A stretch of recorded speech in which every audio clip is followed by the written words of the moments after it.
They turned out in their tens of thousands in the Iranian capital to mourn Ismail Haniyeh, the Hamas leader many had hoped would steer negotiations to a lasting ceasefire in Gaza. It was an audacious attack which killed him, arousing furious sentiment in Iran. The supreme leader, who regarded him as a friend and guest in his country, he warned the attack cannot go unanswered. It was an attack which violates Iranian sovereignty.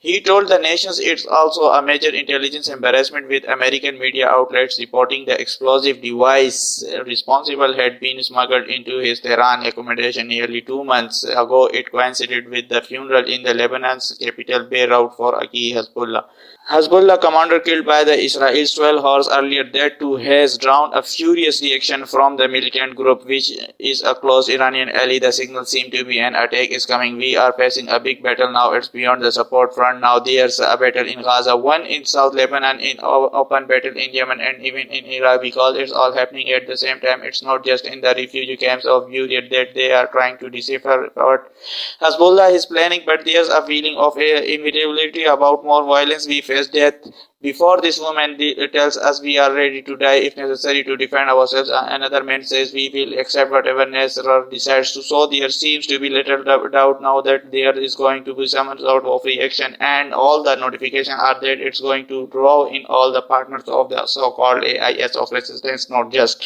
Iran, not just Hezbollah here in Lebanon, but also their fighting partners in Iraq, Yemen, and Syria. And that is what is seriously worrying the region. The new British Foreign and Defense Secretary flew into Beirut for urgent meetings with Lebanon's officials to de-escalate the tensions. Hezbollah is not around the table. Britain, amongst a raft of countries, would designate them a terrorist organization. The government warning the 5,000 British thought to be in Lebanon to leave immediately, and the foreign secretary told us we believe this is a critical point. My job was foreign secretary in this critical moment is to be speaking to all sides and to be urging caution, urging calm heads, and to be absolutely clear, it is no one interest in this region or in the global community to see a global crisis, a regional war effectively in this part of the world, but Israel appears to be preparing for the worst, with the Prime Minister gathering his top team for civil protection. Israel is at a very high level of red lines for any scenario. Defensively and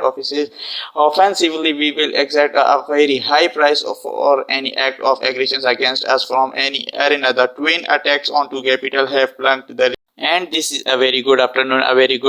Today we are bringing home Paul, Ivan, ALU, Vladimir, 3 American citizens, 1 American green card holder. All 4 have been imprisoned unjustly in Russia. Paul for nearly 6 years, Vladimir since 2022, Ivan since March of 2023, and ALU since October of 2023. Russian authorities arrested them, convinced them in show trials and sentenced them to long prison terms with absolutely no legitimate reason.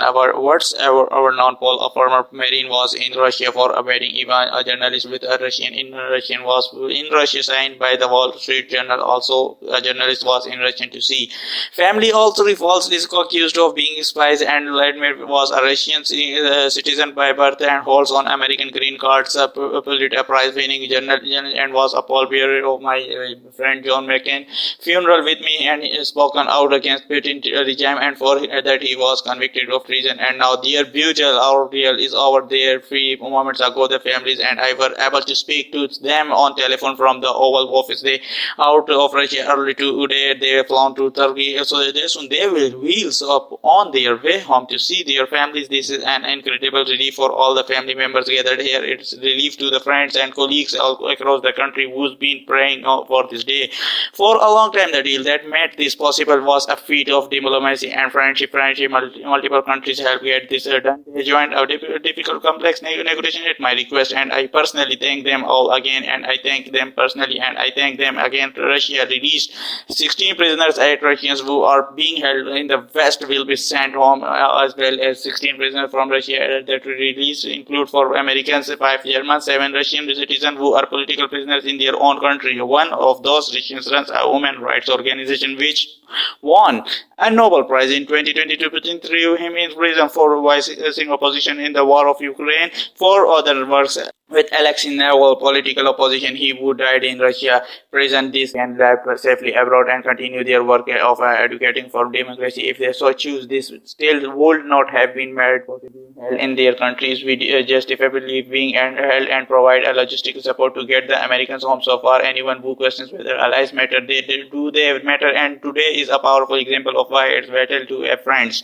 In this world, friends, you can trust, work with, and depend upon, especially on matters of great consequence and sensitively like this. Our alliances make our people safer, and we begin to see that again today. Let me say it says a lot about the United States that we work relentlessly to free Americans who are unjustly held around the world. It also says a lot about us that this deal includes the release of Russian political prisoners. They stood up for the democracy and human rights. Their own leaders, three of them in prison. The United States helps secure their release as well. That's who we are in the United States. We stand for freedom, for liberty, for justice, not only for our own people but for others as well. And that's why all Americans can take pride in what we achieved today. I want to thank everyone in my make this happen. Our work did not just start just on day one. It started before day one during the transition, and I instructed our national team to dig into all the cases of hostages being wrongfully detained, which were inherently we inherit them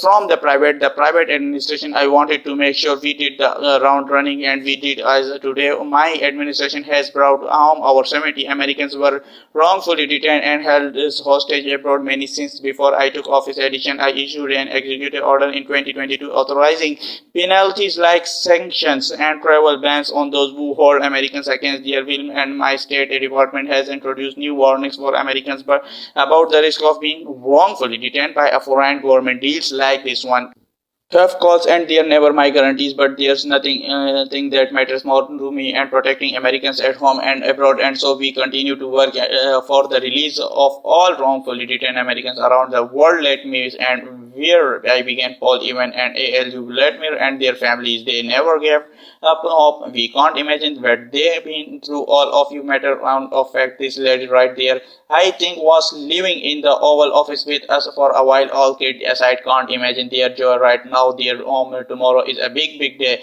The 13th birthday of Maram. Where are you? Come here.